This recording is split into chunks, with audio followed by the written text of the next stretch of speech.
Act 1 of your life, and then quickly look forward, Act 2 begins today. It's your turn to reach out and take the baton. You enter the world at a time of great challenge. Our country is deeply divided, and too many Americans refuse to hear any opinion that differs from their own. Our planet is warming with devastating consequences, and there's some that even deny it's even happening. Our schools and communities suffer from deep inequality. We fail to guarantee every student the right to a good education. And yet, we are not powerless in the face of these problems. You are not powerless to fix them. No generation has ever had more power than yours, and no generation has a chance to change things faster than yours can. The pace at which progress is possible has accelerated dramatically. Aided by technology, every individual has the tools, potential, and reach to build a better world. That makes this the best time in history to be alive. Whatever you choose to do with your life, wherever your passion takes you, I urge you to take the power you have been given and use it for good. Aspire to leave this world better than you found it. I didn't always see life as clearly as I do today. But I've learned the greatest challenge of life is knowing when to break with conventional wisdom. Don't just accept the world you inherit today. Don't just accept the status quo. No big challenge has ever been solved and no lasting improvement has ever been achieved unless people dare to try something different. Dare to think different. I was lucky to learn from someone who believed this deeply. Someone who knew that changing the world starts with following a vision, not a path. He was my friend and mentor, Steve Jobs. Steve's vision was that great ideas comes from a restless refusal to accept things as they are. And those principles still guide us at Apple today. We reject the notion that global warming is inevitable. That's why we run Apple on 100% renewable energy. Thank you. We reject the excuse that getting the most out of technology means trading away your right to privacy. So we choose a different path, collecting as little of your data as possible, being thoughtful and respectful when it's in our care, because we know it belongs to you.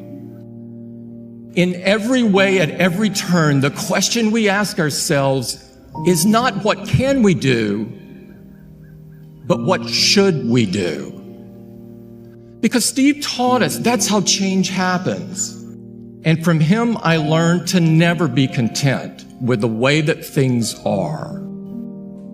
I believe this mindset comes naturally to young people, and you should never let go of this restlessness.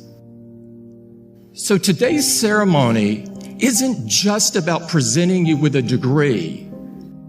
It's about presenting you with a question. How will you challenge the status quo? How will you push the world forward?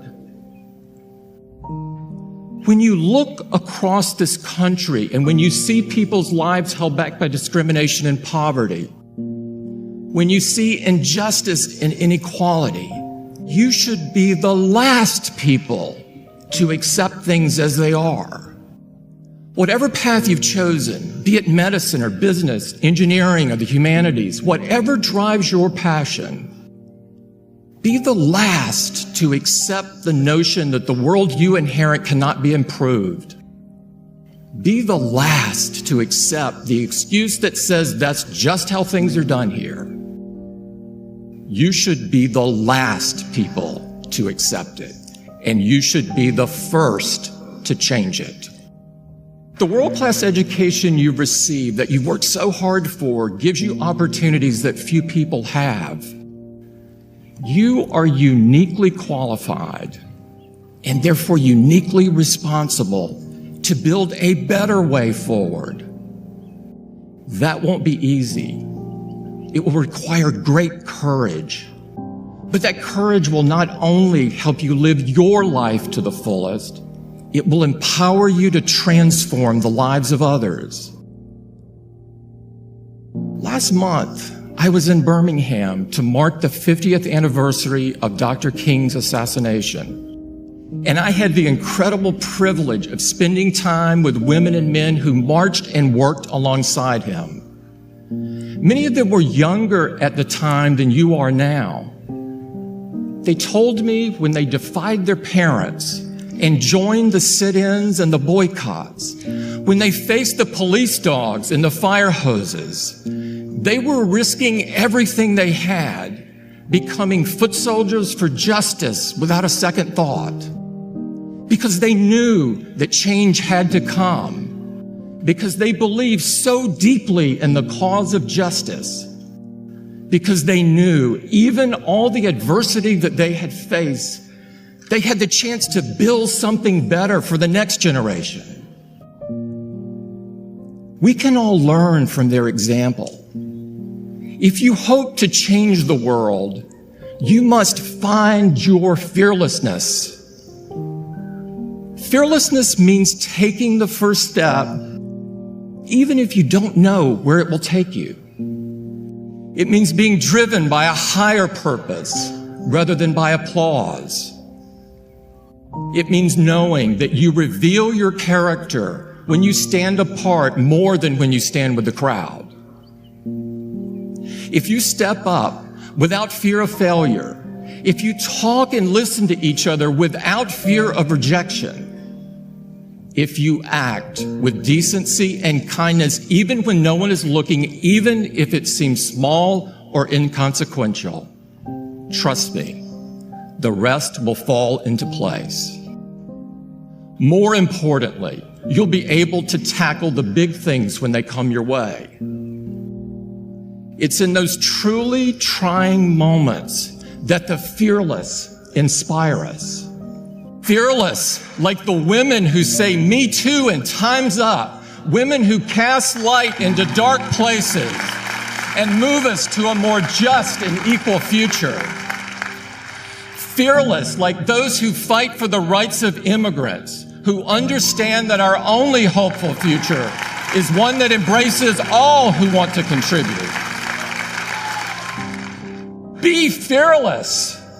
Be the last people to accept things as they are, and the first people to stand up and change them for the better.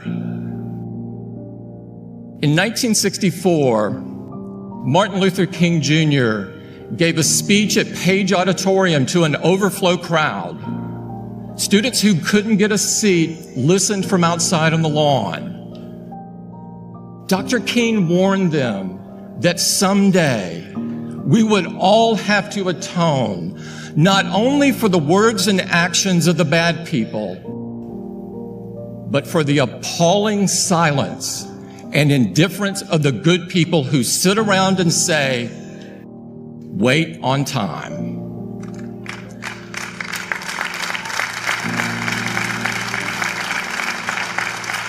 Martin Luther King stood right here at Duke and said, "The time is always right to do right."